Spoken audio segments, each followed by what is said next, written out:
सच बोलूँ, इंडिया में जो 90% लोग बोलते हैं कि वो लॉन्ग टर्म इन्वेस्टर हैं, असल में वो लॉन्ग टर्म इन्वेस्टर नहीं होते, बल्कि वो एक फेक होप के सहारे किसी भी पर्टिकुलर स्टॉक को होल्ड कर रहे होते हैं। आज की इस वीडियो में मैं बताऊंगा कि कैसे आप मेरे इस 14 डे कन्विक्शन रूल को फॉलो करके एक अच्छा स्टॉक्स खरीद सकते हैं। मैं इस रूल को कहता हूँ 14 डेज कन्विक्शन रूल। आज तक जितने भी मैंने इसमें इन्वेस्टमेंट किया है, मैंने इसी रूल को फॉलो करके ही किया है। इंडिया में जो 90% लोग स्टॉक बाई करते हैं वो इन्हीं तरीके से करते हैं। वो यूट्यूब पर वीडियो देखते हैं, ट्विटर पर हाइप देखते हैं और अपने फ्रेंड के रिकमेंडेड पर शेयर को बाई करते हैं। इसी वजह से वो ज़्यादा प्रॉफिट नहीं कमा पाते। उनका पोर्टफोलियो जो रहता है वो एवरेज रहता है। ये इन्वेस्टिंग नहीं होती, ये होता है स्लो गैम्बलिंग।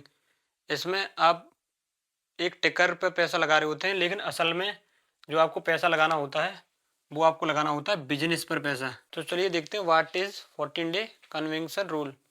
तो 40 डेज कन्विक्शन रूल है, तो मैं इसको सबसे पहले बता दूं, इसमें एंट्री प्राइस नहीं देखेंगे हम, इसमें टॉप बॉटम डिसाइड नहीं करेंगे हम, इसमें हम देखेंगे राइट बिजनेस को कैसे फाइंड करें। बेसिकली ये रूल इसलिए बनाया गया है कि अगर आप किसी बिजनेस को 14 डेज तक लॉजिकली आइडेंटिफाई नहीं कर पाते हैं तो उस स्टॉक्स में पैसा लगाना ही बर्बाद है। तो हम डे 1 से स्टार्ट करेंगे और डे 14 तक बताएंगे कि आपको राइट बिजनेस खरीदने के लिए आपको किन किन स्टॉक्स का सहारा लेना है, जिससे जो आप स्टॉक खरीदें वो आपको गलत ना मिले। तो चलिए शुरू करते हैं। तो आता है अपना डे 0 पर। मान लो आप यूट्यूब चला रहे हैं या ट्विटर चला रहे हैं, आपको किसी स्टॉक्स का नाम पता चला। जैसे मान लो आपको एक स्टॉक का नाम पता चला XYZ, स्टॉक का नाम है XYZ। अब ओनली आपको पहले दिन ये पता लगाना है कि आपको ये स्टॉक क्यों खरीदना चाहिए। Reason two by. ओनली आपको पहले दिन यही पता लगाना है कि ये जो मैंने स्टॉक का नाम सुना है या जो जो मेरे दिमाग में आया है, इसको खरीदने का रीजन क्या है। ओनली आपको पहले दिन ये पता लगाना है। क्लियर। अभी चलते हैं हम आगे डे 1 और 3 पर। डे 1 और 1 to 3 में, मतलब ये 2 दिनों में, ये 3 सवालों के जवाब आपको पता लगाने हैं। आपको ये पहले ये पता लगाना है कि कंपनी कैसे पैसा बनाती है। दूसरा सवाल आपको पता लगाना है कि कंपनी के कस्टमर कौन हैं। तीसरा पता लगाना है आपको कि डिमांड रिपीटेबल है नहीं। मतलब आपको इन 2 दिनों में केवल ये पता लगाना है, आपके दिमाग में जो स्टॉक आया था पहले दिन, कि कंपनी पैसा कैसे कमाती है, कंपनी के कस्टमर कौन है, और जो कंपनी सामान बेच रही है उसकी डिमांड रिपीटेबल है या नहीं। मतलब एक बार अगर कोई कस्टमर उसका सामान जो खरीद रहा है वो दोबारा खरीद रहा है या नहीं। ओनली आपको यही पता लगाना है। अगर कंपनी आपको लग रही है कि एक्साइटिंग है, काफ़ी ज़्यादा इसका बिजनेस एक्साइटिंग है, तो आपको इसको नो कर देना है। फिर आपको दूसरी कंपनी फाइंड करनी है। तो इनमें से अगर आपको किसी का भी जवाब नहीं मिले फिर भी आपको नो ही करना है। तो फिर ये आपको समझ आ गया होगा कि डे 1 और 3 में क्या करना है। अभी चलते हैं हम डे 4 to 7 में। हम कंपनी के फंडामेंटल चेक करेंगे। अब गेम आता है नंबर्स का। तो कंपनी के फंडामेंटल में हम क्या क्या चेक करेंगे। कंपनी का ग्रोथ क्या है, मतलब रेवेन्यू। फिर हम चेक करेंगे कंपनी का कैश फ्लो कैसा है। ओके। फिर हम कंपनी का डेट चेक करेंगे। कंपनी का डेट है वो लिमिट में है या नहीं। अगर इनमें से कोई भी सवाल का आपको कन्फ्यूजन लग रहा है तो आपको उस कंपनी को नो करना है। नो मतलब वो आपको स्टॉक नहीं खरीदना है।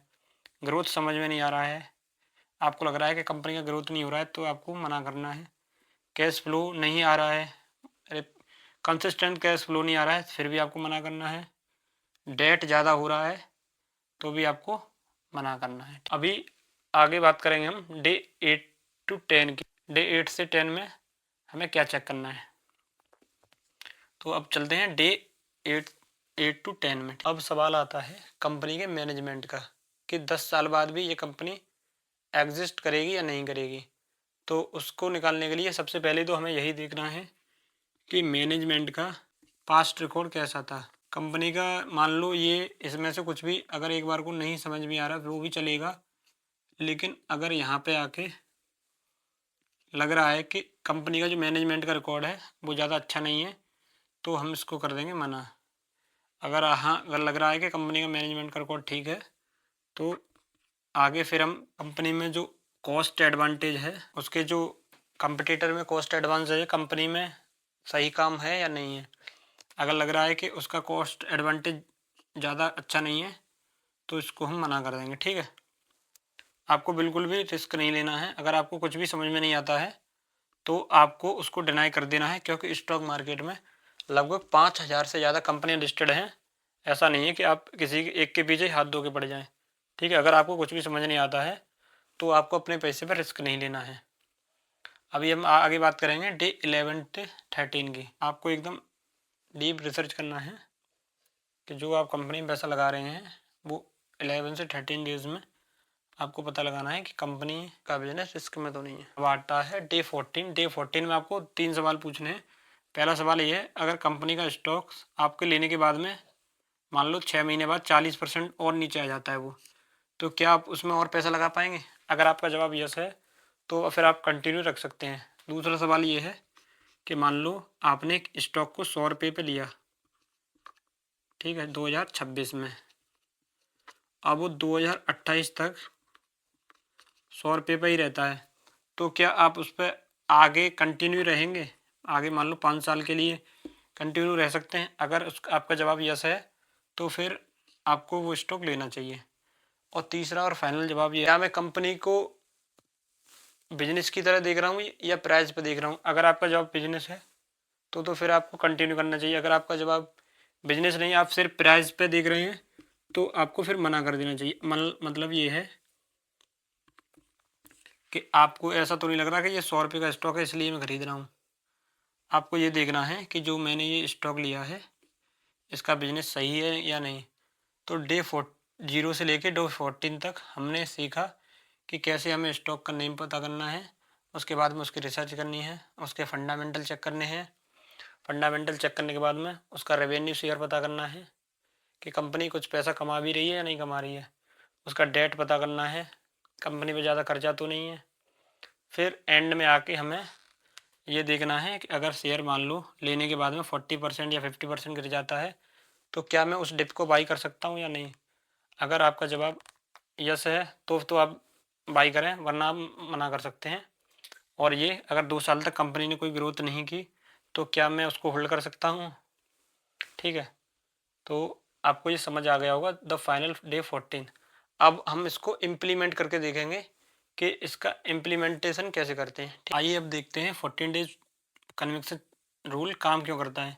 क्योंकि टाइम होता है वो फेक कन्विक्शन को मार देता है। दूसरा पॉइंट आता है स्लो डिसीजन बेटर डिसीजन। क्योंकि जब हम स्लो डिसीजन लेते हैं सोच समझ के, अभी हमने क्या सोच देखा था कि 14 डेज में हमने पूरी कंपनी का एनालिसिस किया, उसके फंडामेंटल चेक किए, उसके पॉजिटिव देखे नेगेटिव देखे। तो हम अगर किसी चीज़ में स्लो डिसीजन लेंगे, मतलब स्लो डिसीजन का मतलब ये नहीं कि हम उसको डिले कर देंगे। स्लो डिसीजन का मतलब ये है कि अभी मान लो हमने आज किसी शेयर का नाम सुना और उसको हमने आज ही पैसा लगा दिया, तो ना तो हम उसको एनालिसिस कर पाएंगे, ना ही हम ये देख पाएंगे कि जो पंप हो रहा है ये शेयर, ऐसा तो नहीं है फेक पंप हो रहा हो, FII फॉरेन इंस्टीट्यूट तो उसको पंप नहीं कर रहे। तो इसके लिए हमें क्या करना होगा, अपने डिसीजन को स्लो रखना होगा। Slow decision is to better decision. और जब हम बेटर डिसीजन लेते हैं तो हमारा पैसा कंपाउंड होता है। ठीक है, ये देखते हैं आपको कौन सी गलतियां अवॉइड करनी चाहिए। आजकल लोग गलती क्या करते हैं, वो स्टॉक को ट्रेडिंग की तरह ट्रीट करते हैं। तो आपको स्टॉक को ट्रेडिंग की तरह ट्रीट नहीं करना है। अगर आप किसी स्टॉक को लॉन्ग टर्म के लिए ले रहे हैं तो उसको लॉन्ग टर्म के लिए होल्ड करो। पहला नंबर तो ये।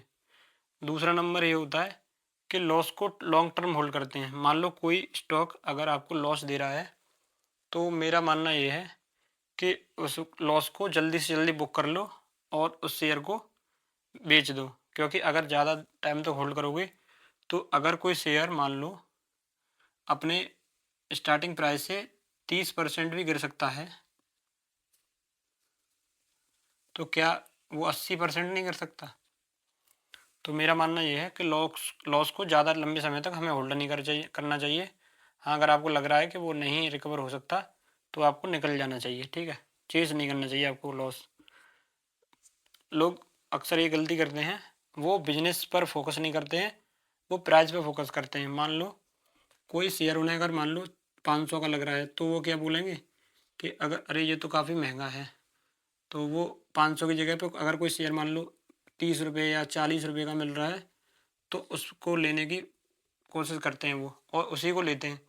उन्हें लेकिन ये ध्यान देना चाहिए, अगर कोई कंपनी 500 रुपये का शेयर है तो वो कंपनी भी तो अच्छी होगी। अगर किसी कंपनी का 30 रुपये 40 रुपये का शेयर है तो वो चीप शेयर है, तो कंपनी भी तो चीप होगी। तो आपको प्राइस पे फोकस ना करके आपको फोकस करना है बिजनेस पर, ठीक है। लोग क्या करते हैं, उनके पास पैसा आ जाता है और वो देखते हैं इंस्टाग्राम ट्विटर या यूट्यूब पर कि किसी ने अपने 1 लाख रुपए को 3 लाख कर लिया, किसी ने 4 लाख रुपए को 8 लाख कर लिया, तो वो पैनिक में आकर बाई कर लेते हैं। और जब मार्केट नीचे जाने लगती है तो वो पैनिक में आकर सेल कर लेने लगते हैं। तो आपको ध्यान रखना है कि आपको ना तो पैनिक में बाई करना है, ना ही सेल करना है, ठीक है। तो आपको समझ आ गया होगा कि जो लॉन्ग टर्म इन्वेस्टिंग होती है वो बोरिंग होती है और रिसर्च बेस होती है। ऐसा नहीं कि कहीं से भी आप उठा के किसी ने बता दिया कि आप ये फलाना स्टॉक ले लीजिए, ये स्काई रॉकेट हो जाएगा या मल्टीबैगर हो जाएगा। तो आपको हाथ जोड़ कर विनती है कि आप ऐसे स्टॉक से दूर रहें और आप अपनी रिसर्च के अनुसार ही पैसा लगाएं, ठीक। अपना रिसर्च करें, 1 दिन 2 दिन 10 दिन 20 दिन।